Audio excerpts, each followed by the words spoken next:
All right, I'd like to call to order the PPRTA Citizens Advisory Committee meeting for Wednesday, October the 4th, 2023. I show my watch as being 1:30, so, yeah, and the one up on the wall says 1:31. So whichever one we take is the time that we started. So with that, the primary objective of the CAC is to ensure that the capital maintenance and public transportation projects and programs approved by the PPRTA voters at the November 2nd, 2004, November 6th, 2012, November 7th, 2017, and November 8th, 2022 ballot measures are accomplished with PPRTA funds. This committee reports directly to the PPRTA Board of Directors. All right, I'll turn it over to Rick to establish voting members. Thank you, Mr. Chair. I'm showing Steve Murray is absent, and I'm saying this online just in case he's on virtually and can comment. I'm showing Steve Murray's absent, Richard Robertson, Dave Zelenak, Jim Godfrey, and Emily Magnuson. So with that, I don't hear any objections to that, to the absences at this point. So all alternates can vote right now, pending some of the absentees arriving or coming online. Thank you, Mr. Chair. Did you want to go over the approved absences of those ones that you just noted? Oh, the only one that's I know is excused. The three are Jim Godfrey, Emily Magnuson, and Dave Zelenak. So I haven't received any response from Richard Robertson or Steve Murray. Okay, thank you. They could yet become excused. I just haven't heard their reasoning. All right, thank you. Approval of the agenda. Do I have a recommendation for approval for the agenda? All right, Rick, thank you. Do I have a second? All right, Russell, thank you. All in favor for approval of the agenda, say aye. Aye. Anyone opposed? Being so, it's approved unanimously. Public comment period for items not on the agenda. Do we have any public comments, either online or offline? So, Mr. Chair, we have not received any advance requests for public comment. I will ask anyone online to please use the raise hand function to let us know if they would like to make a public comment. And not seeing anyone in the room, and I don't see any hands coming up or anyone that would be unmuting to prepare for public comment, I believe we can move forward. All right, thank you. Approval of the minutes from September 6th, 2023 meeting. Do we have any comments for those minutes?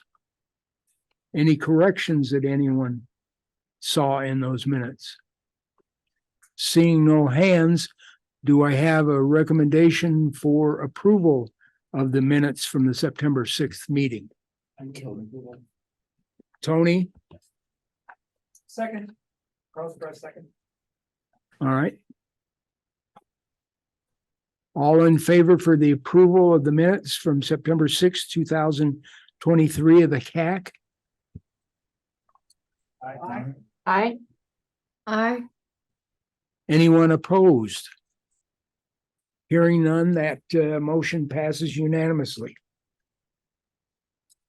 Next item up is financial reports. Lisa? Lisa Corey, Finance Manager for the PPRTA.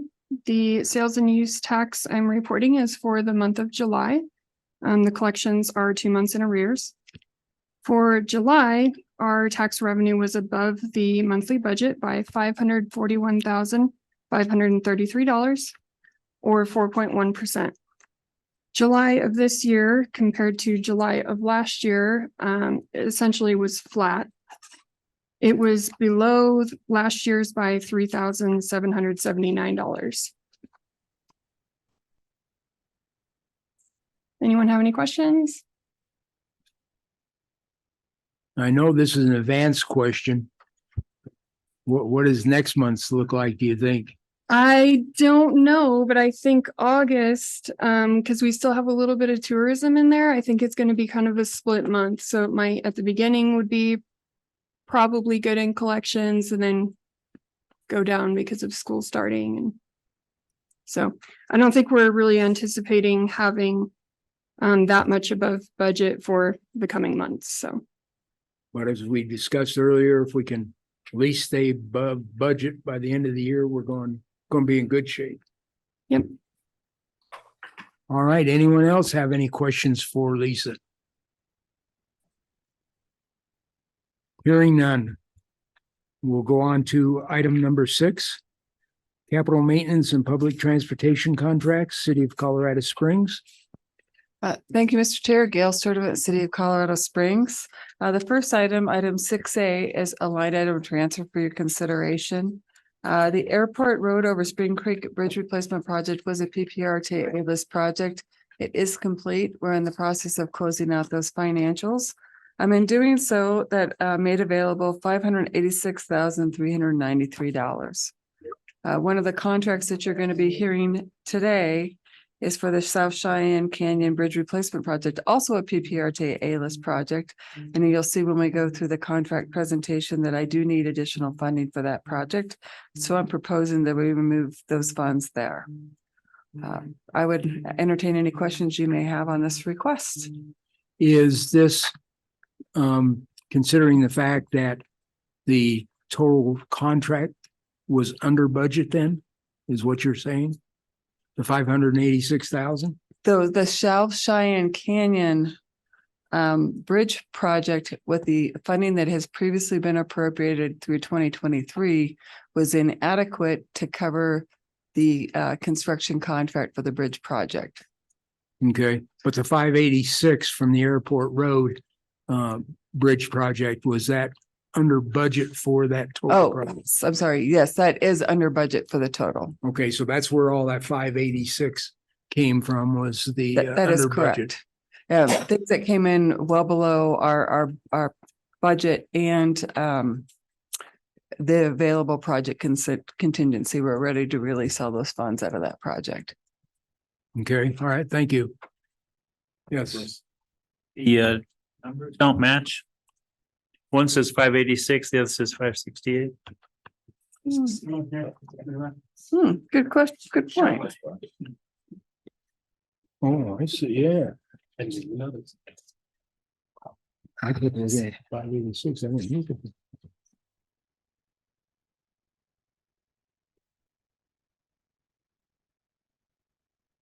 You know, that is a great point. I would ask for your forgiveness on the typo. Obviously, I did not see that.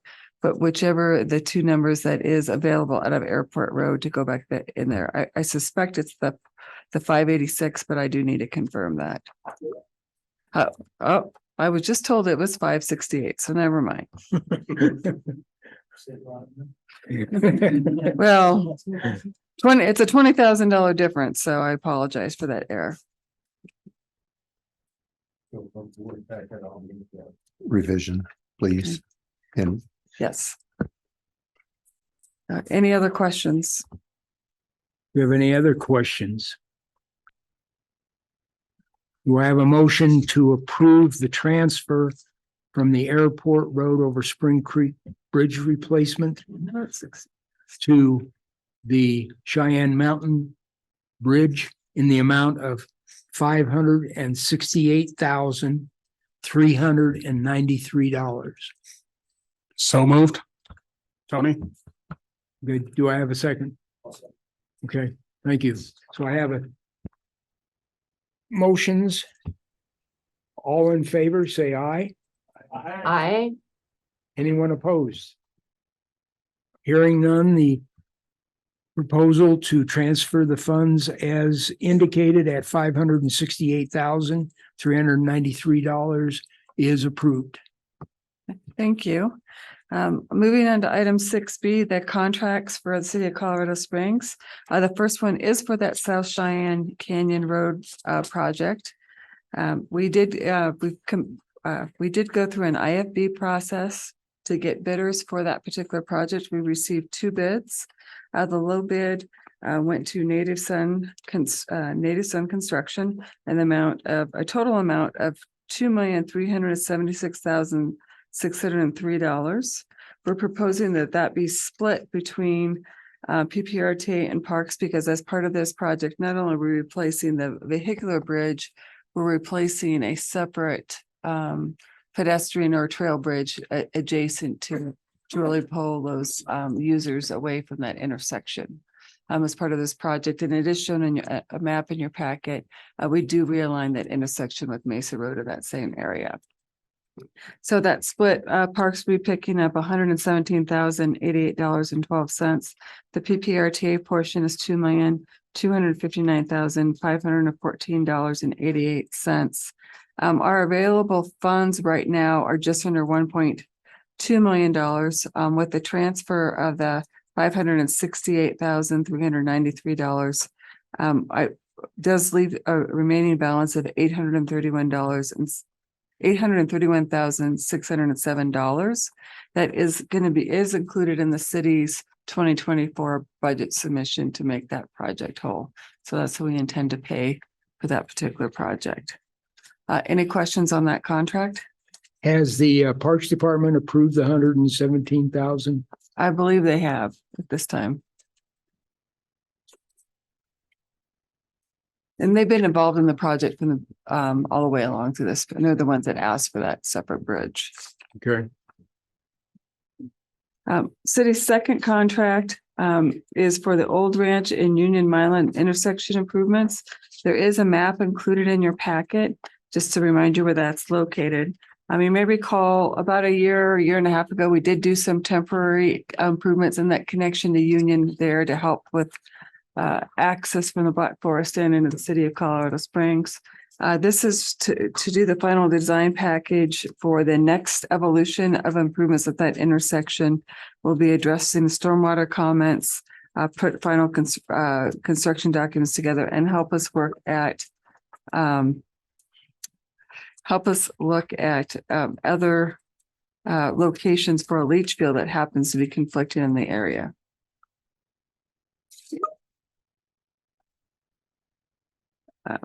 And then contract number 6 is for the Cache la Poudre bridge.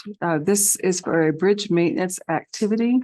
The Cache la Poudre, there's a map included in your packet, sits between Colorado College and goes over Monument Creek there by Monument Valley Park. It's been known, and then it was re-identified in the 2022 inspection for major bridges, that there is some poor conditions and that bridge was structurally deficient. We've been working on an alternative analysis on the rehab options, and we're ready to move forward with the final engineering for that particular work. Wilson and Company was already under contract with the city. And so this is really the next evolution or next contract for that. And it's in the amount of $362,620 for that work. The last contract for your consideration is for transit bus stop maintenance activities. Metro went through an RFP process where they received 2 respondents. They did select Brightview Landscape Services to provide services underneath this contract. This will be the first year of a contract that will have 4 auctioneers laid out in it. This first year contract would be in the amount of $410,412. The reason why I'm kind of pausing on this for what's happening in 2024, you normally do not see transit operating contracts, but because there are 4 option years, there is likely going to be PPRTA 3 capital dollars underneath their bus stop improvements program that is part of the PPRTA 3 ballot. So we wanted to bring it to the PPRTA CAC and board now because it's a multi-year contract that will have renewals that will be using dollars that you would have oversight on in the future. So I just want to make sure that you're aware that they could have just moved ahead with this, but we want to make sure that brought to your attention and let you know there could be some potential obligations in the future. And even with the PPRTA dollars or those operating dollars that will be used for 2024, they are split between Mountain Metro and the FTA. And the Mountain Metro portion would be $82,082.40. And the FTA portion would be $328,329.60.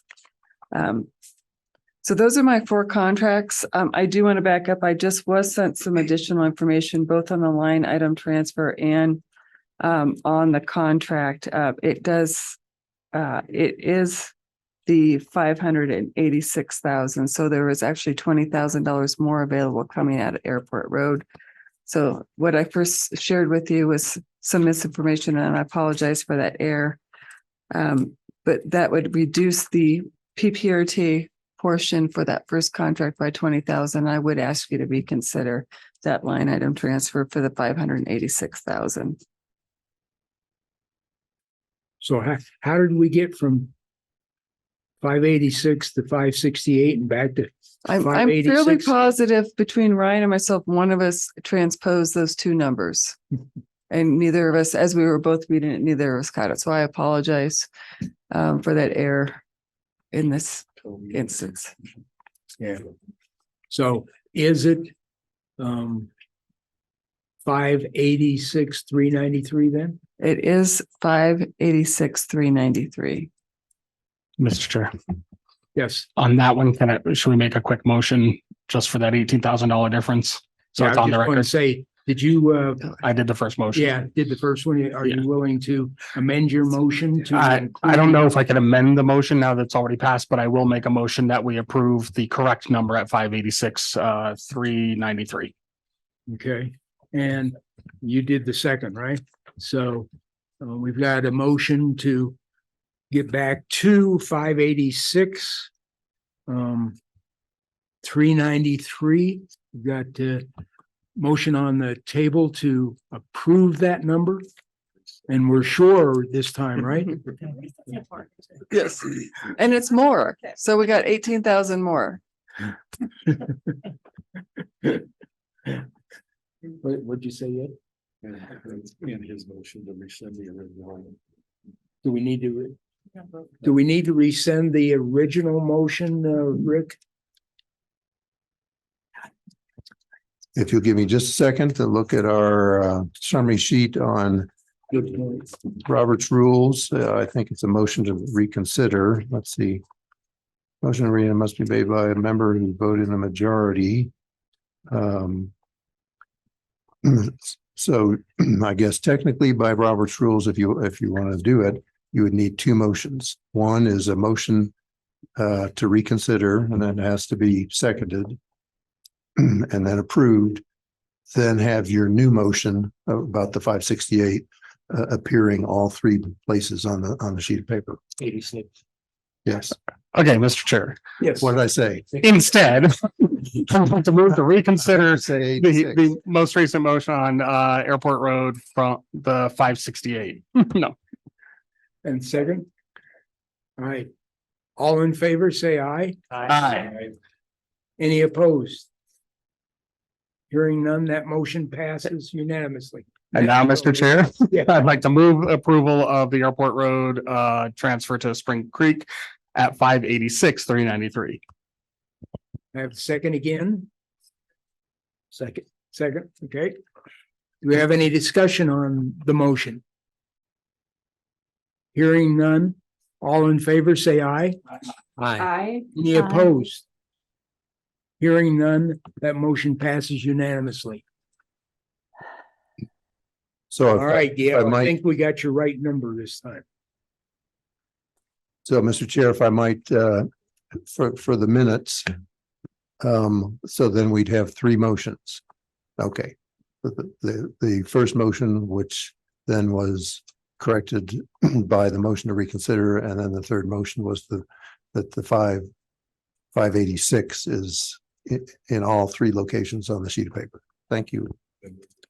And thank you all for your grace on that. And I appreciate you pointing out that error. It does take a village sometimes to look at these, so I appreciate that. And then, so going back to the contracts, then moving on back to item 6B. I misstated obviously the numbers, but they're not listed in the memo on what the line item transfer. So to verbally correct the intent for the line item transfer for our first contract for the South Cheyenne Canyon. We're anticipating the $586,393. And the difference, the additional funds will come from our 2024 budget. As initially indicated, and if need be, I will update my draft documents provided to PPRTA. All right, thank you, Gail. And I would entertain any questions on our contracts if need be. Do you have any questions on the contracts that Gail has presented? Hearing none, do I have a motion for approval? Mr. Chair, I move to approve all four of the city's contracts, City of Colorado Springs contracts. Do I have a second? Second. All right, Russell, thank you. Do we have any additional discussion? Hearing none. All those in favor say aye. I, Any opposed? Hearing none, that motion passes unanimously. All right.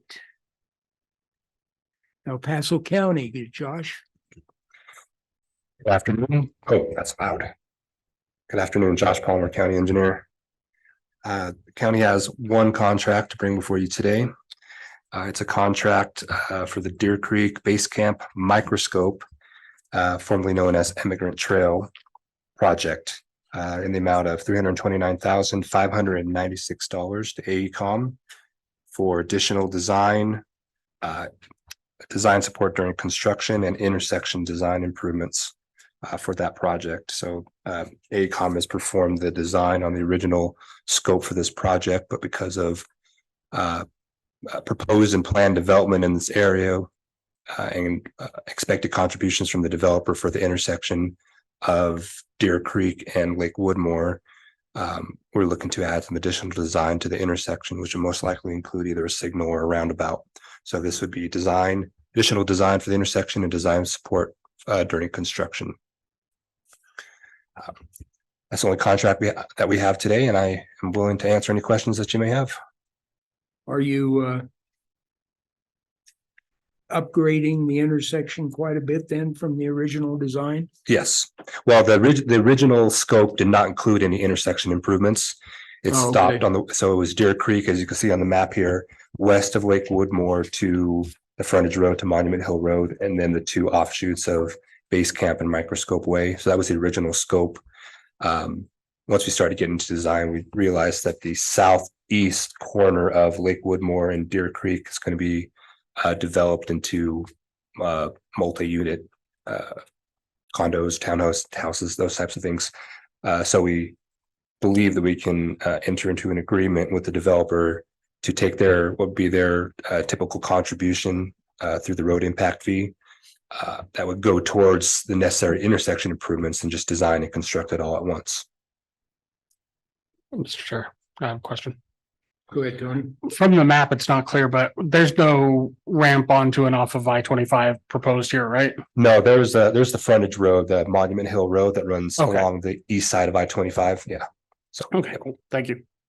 Yeah, that small red line right next to I-25. yeah, kind of hard to see. Yeah. Yeah. We So tried to that- get CDOT just to take it all and make it part of I-25, but they weren't down with that. Do we have any other questions concerning this contract from El Paso County? Hearing none, do I have a motion for approval? Okay, Rick has approved. Do I have a second? All right, we have a second. Any other discussion? All in favor, say aye. I, Any opposed? Hearing none, that motion passes unanimously. Thank you. All right,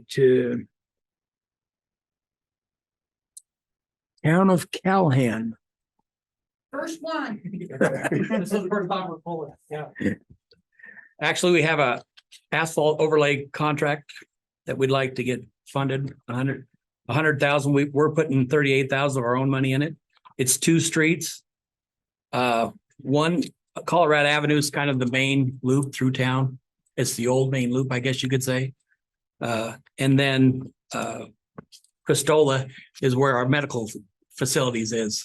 And we've already paved around where the new bank is, so this will tie in real nice with that. So it will help our drainage also. Other than, and trying to get bids out our neck of the woods is pretty hard to do. We've got one, McDonald's paving. They've saved us twice now, so. But is there any other questions that you have?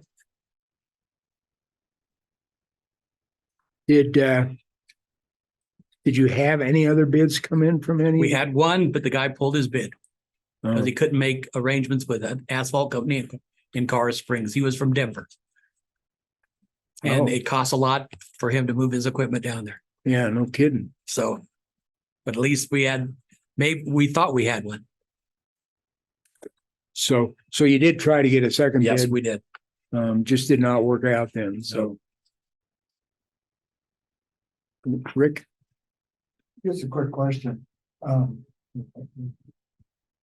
one more. There you go. Just a quick question. I've never come up against the mobilization charges. What kind of charges? I mean, I know what they're for, but what kind of dollars are you talking about? Anywhere between $5,000 and $10,000 Or more. or more. Or more.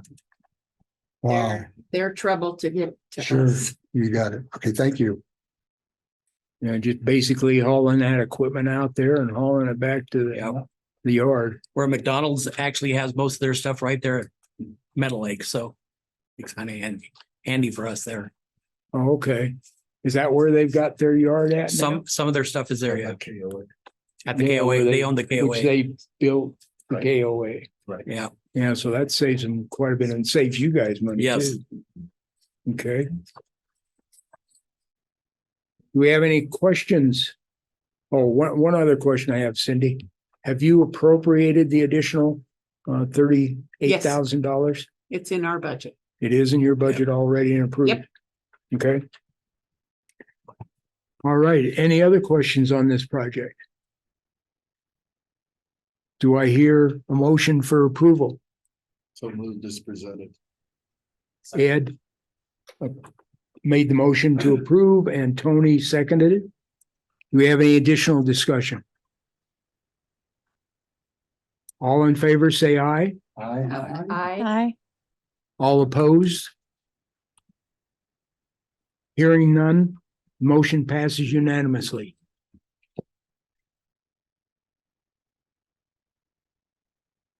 Okay, transit service, land.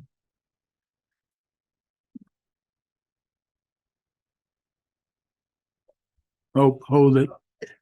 Getting an introduction again today. Oh, Hello, I meant to tell you this beforehand. Sorry about that. Gail Student, City of Colorado Springs. I wanted the moment to recognize Lan and her team at Mountain Metro Transit for some significant awards that they received the last couple of weeks. With the CASTA, which is the Colorado Association of State Transit Agencies, learning an acronym. They had a conference a couple of weeks ago, and Mountain Metro was recognized as the Large Community Transit Agency of the Year, along with being recognized for the marketing effort campaign that they put together as the best marketing campaign for the year. And I actually went and pulled their nomination for these awards, and it's just amazing how much work Mountain Metro has done this year. And I know Lan comes and tells you about it on a month-by-month basis, but just looking at it at a year in advance, they completed their new operations facility. They added some deviated fixed route opportunities. They implemented mobile ticketing and stored value cards, those purple cards that she brought. I think that was just last month. They had the 1-year anniversary and the official kickoff for the Free Fare Downtown Shuttle, or the ZEB. They created some web contact for their timetables and audio maps. They participated in the Zero Fare for Better Air, And I know Land's going to tell you more about that because they had two breaking months when they did that. So she'll give you more information on that. And then they also approved and added some fixed route services, started their first pilot for alternative fuel vehicles, and they really started expanding their social media presence. So a lot of major efforts on their part. So she did bring the awards with her today, but I just wanted to publicly recognize her and Mount Metro's efforts for everything they've done. So thanks, Lemon. Yes, I did bring these awards here. So those were created by a local Colorado artist, and we're very honored to receive these awards. Thank you, Gail. So in our regular monthly report, as Gail mentioned, we now have confirmed August ridership information, which did confirm our second record month in terms of the ridership. So we're very happy. In terms of the year-to-date information, we are over 90% year-to-date in terms of the ridership compared to pre-COVID, which is probably one of the leading agencies in the nation in terms of bringing riders back. Of course, zero fare helped. We do recognize that. Under the transit highlights section, we put together a quick summary of the zero fare. We do look at many different aspects of what this does to us as an agency, as well as to our community and our customers. So we did list the 5 highest boardings routes, as well as additional information. I would like to share that we will be able to receive close to $1.6 million fare revenue reimbursement, as well as the additional operating cost during zero fare from the state grant. So our budget is being made whole from this program. Small buses in fixed route. We have been introducing smaller vehicles into our fleet. This is one of the initiatives that we were looking at implementing this year. Well, we were planning out our work programs last year for this year. And also, since we were moving forward towards this direction, we were looking at different options. And then unexpectedly, the supply chain shortage hit us pretty hard this year. We are experiencing vehicle shortage, especially on the fixed route side, mainly due to part shortage, accidents, causing vehicles not able to function, and we're waiting on parts for extended period of time. So in response to that, we are using smaller cutaway vehicles that are retired from our Metro Mobility program into our fixed route. And also, as you recall, months after months, we have seen a sustained lower ridership in our van pool program since the pandemic. We are trying to promote the program, but due to the shift in that travel pattern in terms of teleworking, in terms of how people respond to the pandemic, that ridership in our van pool program has not come back. So as a result, we do have minivans available. So we're shifting cutaways from ADA paratransit vehicle to fixed route, and at the same time, we're introducing minivans into our ADA paratransit program. Mr. Chair, may I ask a question? Yeah, Tony. So here it talks about being able to get into more residential streets where larger buses can't get in. I assume that means that the fleet is going to be a little larger. We've had some problems with finding bus drivers over the past 6 months to a year. So how is that going to shake out? That's a great question. Yep. We have been very happy with how the new contractor, if you recall, we awarded a new contract to Transdev this February. They took over, and our driver number has increased from about 100, between 115 on the fixed route side plus the ZEP, so close to 130 back in January to over 160 today, which is a very great news in this economy. We don't have a driver shortage situation. It doesn't mean everyone will report to work every day. So occasionally we still have issues with not having enough drivers to meet all the demand, but for the most part, we are fully staffed in terms of the driver. Now we're facing the vehicle shortage. So you will be seeing during the transition some cutaway vehicles, maybe not with the wrap with all the signs running on fixed route side, and some minivans during the transition. But our intent is to have the signage so people can recognize those vehicles, and people can board them. The silver lining, as you mentioned just now, by introducing smaller buses into our fleet, we will be able to get into the neighborhood, like the deviated fixed route. With a larger bus, it's harder to maneuver in the neighborhood, picking up and dropping off passengers. With a smaller vehicle, we will be able to do that. And also on the paratransit side, we have heard in the past, some passengers, if they're able to get in the minivan, it's actually a lower vehicle that is easier for them to board and deboard. And also there's the perception that some people do prefer smaller vehicles.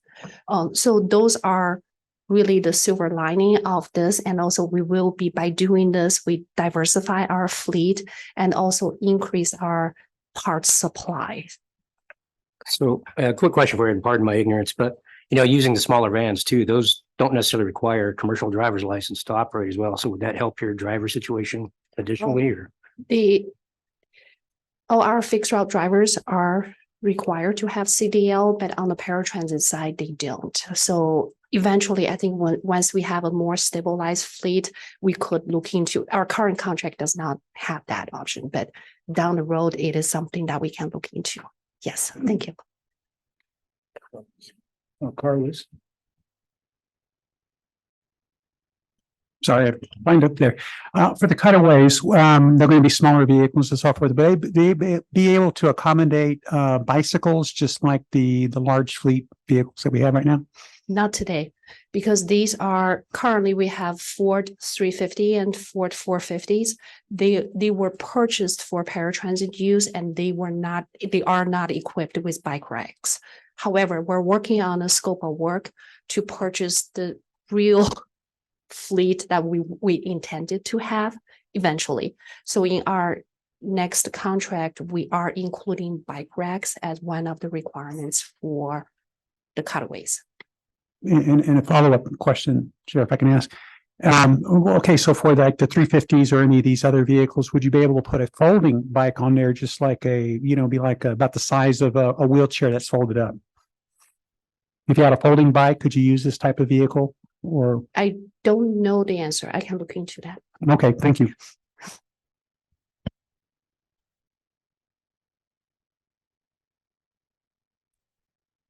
Any other questions? Right. Go ahead. I think that wraps up my report.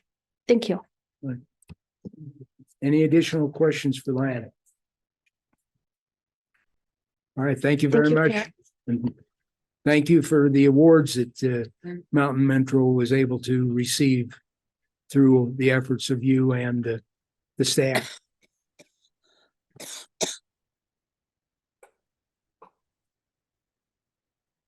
All right, next item, City of Colorado Springs monthly change order and property acquisition report.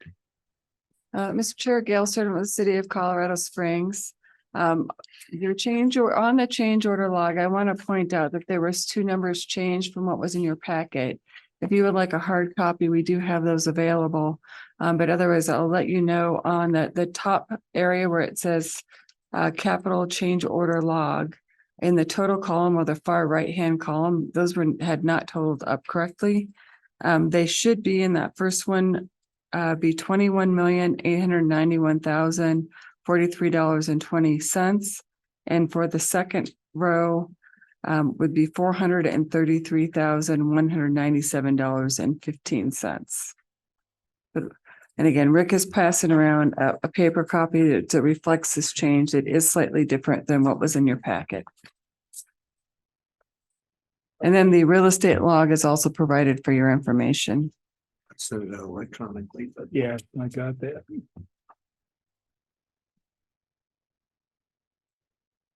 All right.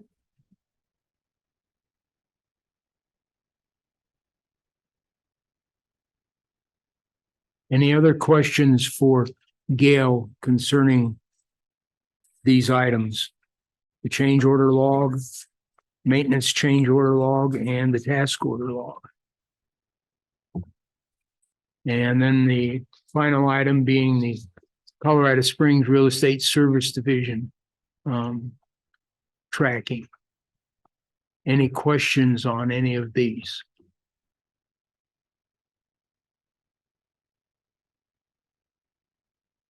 All right, hearing none. We'll go to El Paso County monthly change order log.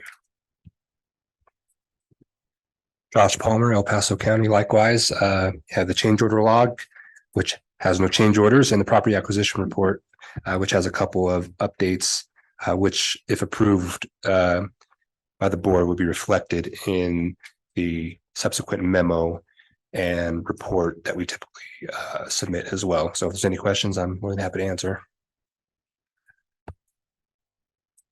Is this the last of the necessary property acquisition to get Beacon Light Road project underway, or is there still some outstanding? I do know that we have the friendly condemnation from Douglas County on the north side of County Line Road. So that would technically fall under a property acquisition. I believe that may be the last one that'd be necessary for this project, though. So you think you'll be able to get it started this fall then? That's the plan. Yep. Do you consider December part of fall? I do, up to the 21st. Yeah, right. Okay, so yes, and absolutely. Yeah. All right. Thank you, Josh. All right. Report of recent board actions. Rick? Thank you, Mr. Chair. Two items to highlight, the memos in your packet. At the board meeting, the board approved a revenue estimate for 2024 budget of 156 million, with 150 being sales and use tax and 6 million of interest earnings revenue.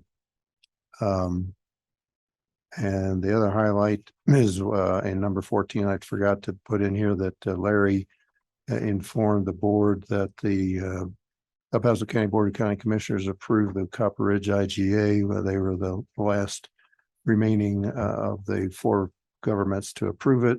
And now the signature page is making the rounds. So Copper Ridge has everything they need to get started. And any questions on the highlight memo? Just a quick question on Rick. So the signatures are still going around, and then does the document have to be recorded by the clerk and recorder before it's actually official? I don't believe so, but that's something I would defer to our clerk. I was actually in her office to get the document signed before I came, and that did not come up as a discussion item, but I don't know positively. I was just wondering about that because that's an agreement between entities. Yeah, I'm fairly positive. I was talking with Brandy Williams that the document, once it is signed, it is in effect. And I believe the city actually does not record them, but some jurisdictions do record them for historical records. And I think it's a matter of a question for our clerk if they would do that. Okay.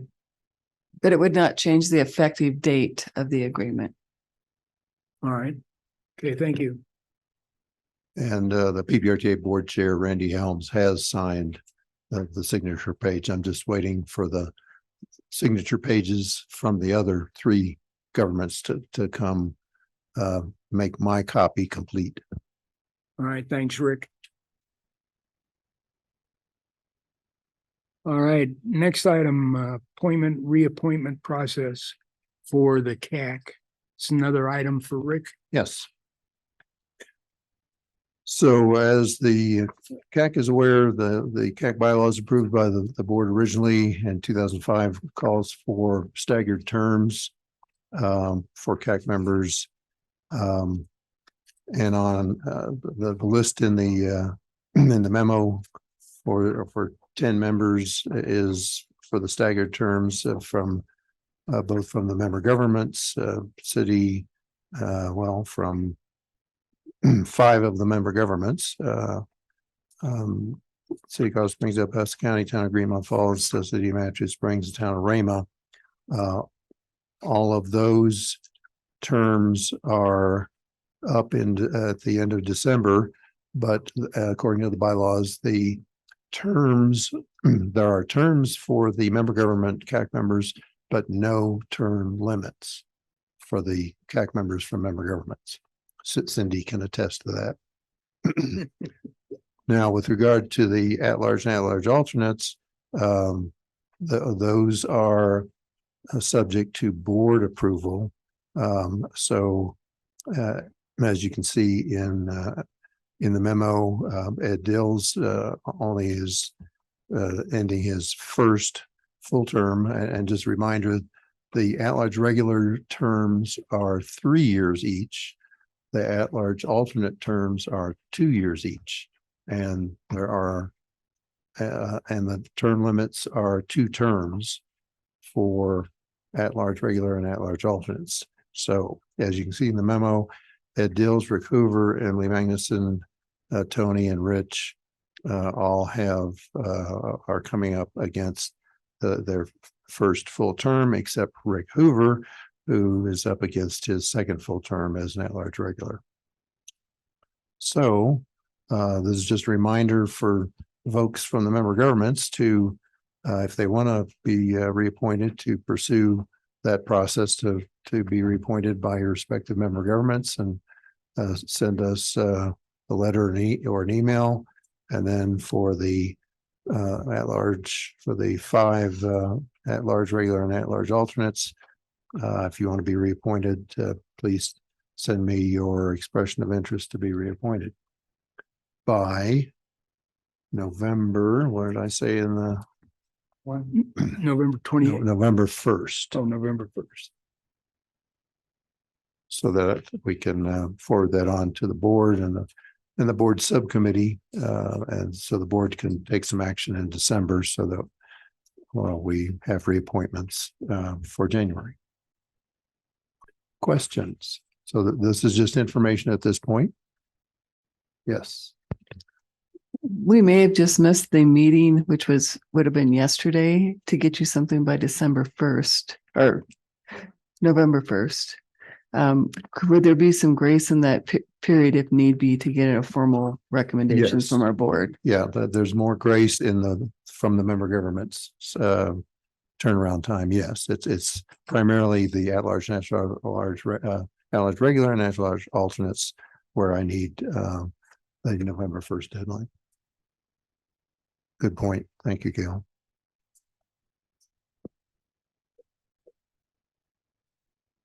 Questions, comments?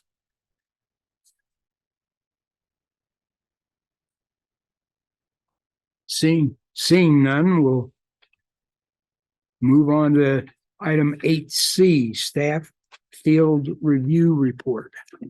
Another information item, just the results of my drive around windshield survey of the capital maintenance projects that the member governments have reported that they've completed in the second quarter of 2023. Everything looks good. Any questions or comments? And that's just an information item, so we don't have to, there's no vote required for that.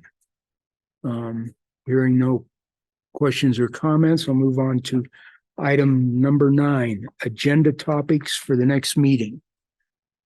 Do we have any requests for agenda topics for the next meeting? Okay.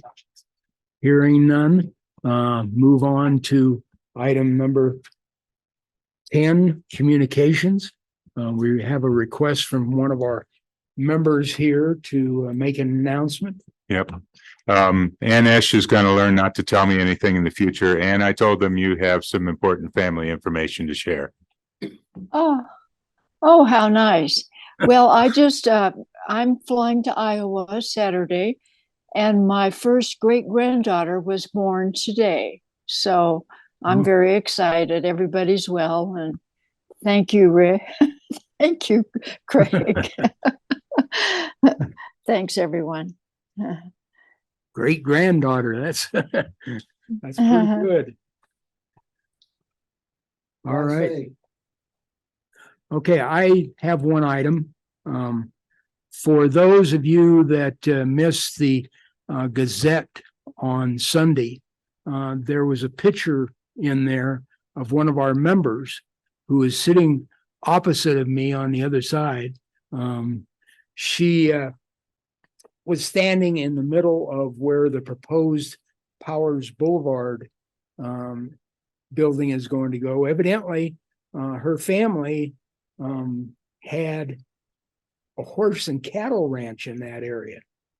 And so they had several pictures and a comment about it. And then they had, like I say, Brandy standing right there in the middle of where Powers Boulevard will be, you know, in the next few years. So I thought that was interesting that her family owned that property and actually had a ranch and everything. And they had one picture of her that I think it said 4 years old.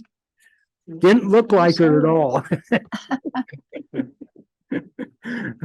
But I thought that was a good coverage and, you know, showing both the evolution of, you know, Colorado Springs as it goes and showing, you know, where Powers Boulevard is actually going to be and actually having an individual standing there, you know, showing this is where Powers is going to be someday. Want to make any more comments, Brandy?